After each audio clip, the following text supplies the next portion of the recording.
social function etiquette. The serving of tea to friends is an old and very enjoyable custom, and so it has its traditions. These rules are not arbitrary, but have grown out of the wish of each woman to please her friends. June's suggestion of using a white linen cloth for the tea table is considered incorrect. A lace cloth or an embroidered cloth or one of Italian cutwork is preferable in that it is better suited to the type of occasion.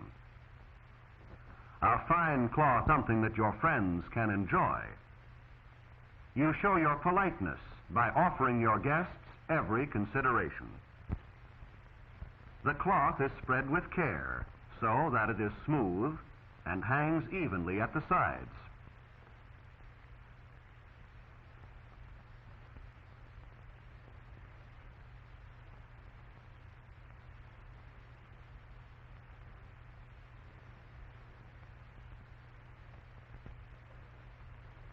The centerpiece of flowers is low, and the colors harmonize with the rest of the arrangements. The same care and thoughtfulness are given to arranging the table as have been given to the issuing of invitations, to the choice of dress, and the preparation of the food.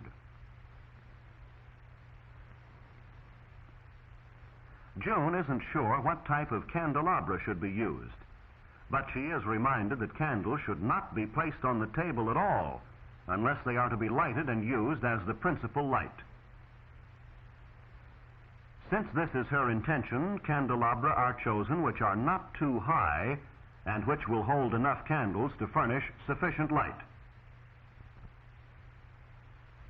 The candelabra are then placed where they will light the table and yet not interfere with the serving.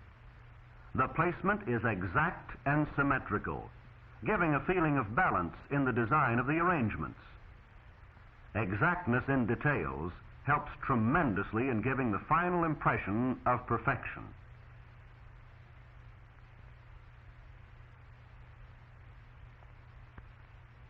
Of course, tea is not the only drink that may be served at a tea. Coffee may be offered or punch, and the service need not be of silver. Chinaware may be used. In the placing of the tea sets, the first requirement is the very practical one of putting things where they may be reached and used with ease. The rules of etiquette are, in this sense, always practical and logical. The reason behind each rule is not hard to find. You are treating others as you would want them to treat you. The pourer will have the tea urn conveniently at her right, the cream and sugar at her left. The convenience of the guest who will pour the tea is kept in mind in the placing of the cups, too. June isn't just sure where the cups should go, but by putting herself in the pourer's place and starting to pour, she easily finds the most logical location for the cups, at the right. The rules of etiquette are always based on practicality and consideration for others. June should not put her hand into a cup from which someone else will drink. She shouldn't stack the cups so they might topple. At the most, cups should be stacked only too high, or, better yet, not stacked at all.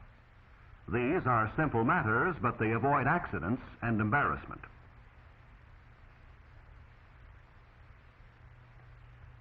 The plates are placed where a guest may readily pick one up, receive a cup of hot tea upon it, and still not have to move all around to reach the food that is offered.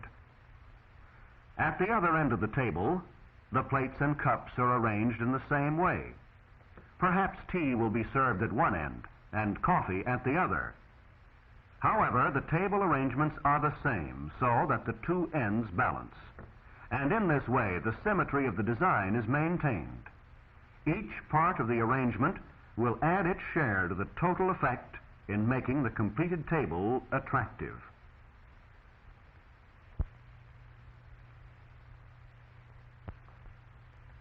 The next problem June is concerned with is the placing of the spoons and napkins. She wonders if there are rules as to where they should be placed and if they should be placed in any particular way, and of course the answer is yes. They should not be stacked or piled up, but be placed singly and staggered for ease in picking them up. The napkins that have been selected are small tea napkins which match the tablecloth, and their arrangement this way adds to the attractive appearance of the whole table. As the arrangements take shape, we see that we are being guided by two principles. One is the practical concern of serving food and drink. The other is a matter of showing consideration for our guests. On one hand, we want our guests to enjoy their sandwiches and tea without letting the serving interfere with their conversation and enjoyment of one another's company.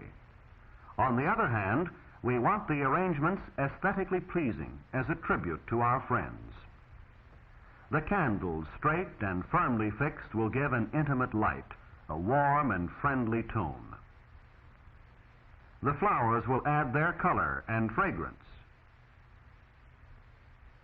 The food also will be dainty, bite-sized sandwiches and cakes that are pleasing to the eye as well as to the taste.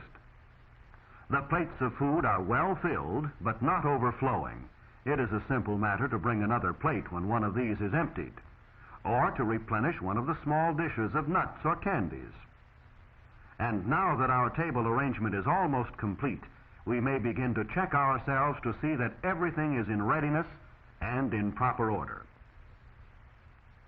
As the guests arrive and see the table, will their first impression be one of orderliness, simplicity, and good taste? Will they then notice that the arrangement is also practical and efficient, nothing omitted, such as slices of lemon for those who prefer it to cream and sugar? May we now be assured that each guest can, with the greatest of convenience and without interrupting her conversation with friends, step to the table, take up a napkin, plate, and spoon, accept a cup of tea from the pourer, chat as she moves along the table, helping herself to lemon, to the nuts or candies, then to the sandwiches or cakes. And can't we be sure that she will enjoy the flowers and the candles, appreciate a fine cloth and nice napkins? Yet through correctness in such things as proper table arrangements, that we show our courtesy, good taste, and friendliness.